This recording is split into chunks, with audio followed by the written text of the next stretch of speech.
We solve another question of push-down automata. Design a push-down automata to accept L equals to a का power I, b का power j, c का power k, where j is equals to I plus k. Okay. So जैसा कि हम जानते हैं कि stack में by default z naught present होते हैं. पुश डाउन ऑटोमेटा में क्या होता है कि हम कुछ एलिमेंट को पुश करवाते हैं और कुछ एलिमेंट का यूज़ करके पुश किए हुए एलिमेंट को हम डिलीट करवाते हैं, पॉप करवाते हैं. ओके, सो स्टार्टिंग में हमारे स्टैक में z नॉट प्रेजेंट है, लास्ट में भी हमारे स्टैक में z नॉट प्रेजेंट रहेगा. ओके, सो a का पावर i, b का पावर j, c का power k, where j is equals to i plus k. तो मैंने क्या किया, b के पावर j की जगह हमने j की वैल्यू लिख दी i प्लस k, और इसको अलग अलग a का पावर i, b का पावर i, b का पावर k, c का पावर k. सो जितने a होंगे उतने b होंगे बिकॉज i की वैल्यू सेम रहेगी, और जितने b होंगे और उतने ही c होंगे बिकॉज k की वैल्यू सेम रहेगी. तो हम क्या करेंगे, a को स्टैक में पुश करवाएंगे और b का यूज़ करेंगे, b के पावर i का यूज़ करेंगे a को डिलीट करने के लिए. फिर अगेन जब सारे a डिलीट हो जाएंगे और स्टैक में by default z naught present रहेगा, तब हम b को इंसर्ट कराएंगे स्टैक में और c का यूज़ करेंगे b को डिलीट करने के लिए, और एट द एंड हमारे पास स्टैक में z नॉट ही प्रेजेंट रहेगा. ओके, सो ये कुछ की पॉइंट्स हैं. For every input symbol a is pushed onto the stack.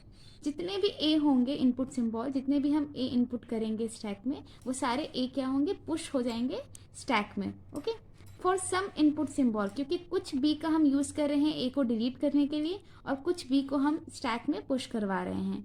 Okay, so for some input symbol b, a is erased from the stack. कुछ b input symbol का हम use करेंगे a को इरेज करने के लिए from the stack. For some input symbol b is pushed onto the stack.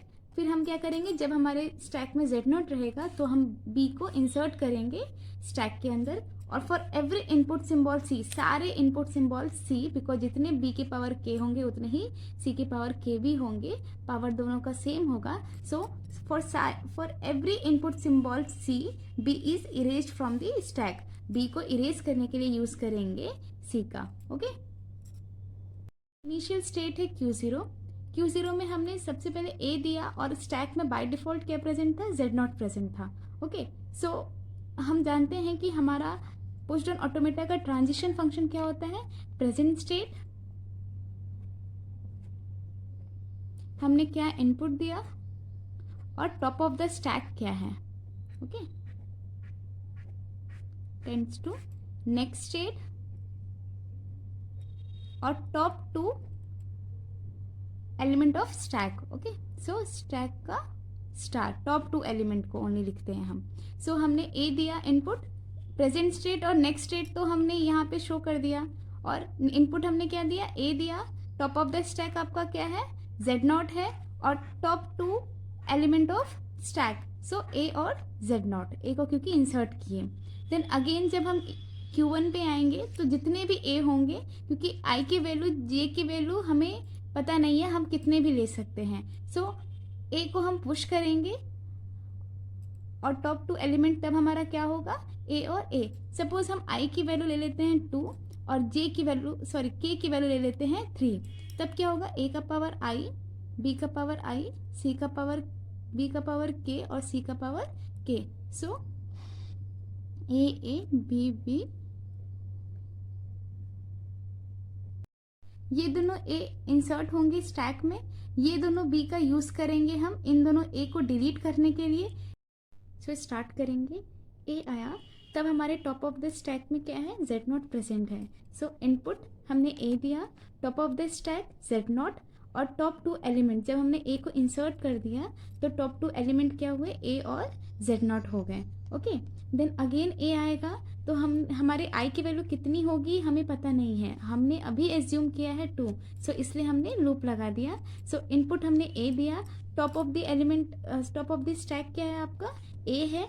Top to element हम a को इंसर्ट करेंगे, so top to element of stack क्या होगा, a और a.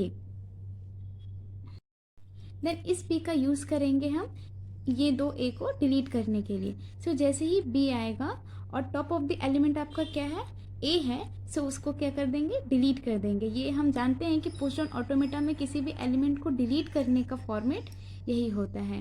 ओके, सो यहाँ से ये ए डिलीट हो गया। देन अगेन हमने यहाँ पे लूप लगा दिया कि टॉप ऑफ द एलिमेंट आपका क्या है, ए है, और हम इनपुट क्या दे रहे हैं, बी दे रहे हैं, सो हम उसको क्या करेंगे, ए को डिलीट कर देंगे बी से। ओके, तो यहाँ पे ये ए भी डिलीट हो गया। अभी आपके स्टैक में क्या प्रेजेंट है, जेड नॉट प्रेजेंट। अब आपके टॉप ऑफ द स्टैक में जेड नॉट प्रेजेंट है, सो अब आप इनपुट देंगे बी और आपका टॉप ऑफ द स्टैक क्या होगा, जेड नॉट। ओके, तो हम क्या करेंगे, उस बी को इंसर्ट कराएंगे स्टैक में। सो मैंने इस बी को इंसर्ट करवा दिया स्टैक में। देन अगेन बी हमने इनपुट दिया, टॉप ऑफ द स्टैक, ये बी को अभी हम इनपुट दे रहे हैं। टॉप ऑफ द स्टैक आपका क्या है, बी है, top to element of stack B और बी, क्योंकि इसको हमने इंसर्ट कराया तो बी और बी हमारा top to element of stack होगा।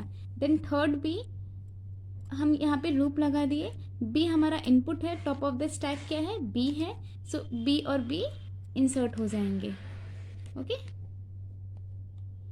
देन इन 3C का यूज करेंगे हम इन 3B को डिलीट करने के लिए। सो नेक्स्ट स्टेट में जाएंगे, हम इनपुट क्या दे रहे हैं, C दे रहे हैं, टॉप ऑफ द स्टैक क्या है, B है, और हम उसे डिलीट कर रहे हैं। सो इस C का यूज किए हम इस B को डिलीट करने के लिए। देन अगेन यहाँ पे हमने लूप लगा दिया, हमने इनपुट दिया इनपुट दिए C, top of the stack क्या है, B है, और उसे हम डिलीट कर रहे हैं, सो ये B डिलीट हो गया। देन फिर लूप है, इनपुट हम C दे रहे हैं, टॉप ऑफ द स्टैक क्या है, B, और हम उस B को डिलीट कर रहे हैं C से, सो ये B भी हमारा डिलीट हो गया। देन अभी हमारे स्टैक में क्या प्रेजेंट है, जेड नॉट सिर्फ प्रेजेंट है, सो हम इनपुट दिए नल, हमने कुछ भी इनपुट नहीं दिया, और टॉप ऑफ द स्टैक क्या है, जेड नॉट है, और हम जेड नॉट ही रख रहे हैं। ओके, सो हम लिखेंगे push down automata accepted by final state. अब ये टेबल समझेंगे, जो हमने डायग्राम में किया उसी का हमने एक टेबल बनाया है। स्टेट, इनपुट, स्टैक सिंबल और मूव। इनिशियल स्टेट क्या था, Q0 था, हमने इनपुट A दिया, और हमारा टॉप ऑफ द स्टैक क्या था, स्टैक सिंबल। स्टैक में उस समय क्या सिंबल टॉप पे थे, Z0, और हम कौन से स्टेट पे गए, Q1 पे गए, और टॉप टू एलिमेंट क्या था, A और Z0। Then again Q1 state में देखेंगे, क्योंकि हम यहाँ पे Q1 स्टेट में गए थे, तो Q1 स्टेट में हमने इनपुट दिया A, top of the stack था A, और हमने A और A को इंसर्ट कराए थे, और याद है कि हम Q1 में हमने लूप लगाया था, सो यहाँ स्टेट चेंज नहीं होगा। देन Q1 से हम Q2 पे गए थे, जब हमारा इनपुट सिंबल B था, और हम उस B का यूज़ किए थे A को डिलीट करने के लिए। देन Q2 पे हमने लूप लगाया था कि जितने भी B आएंगे वो A को डिलीट करेंगे।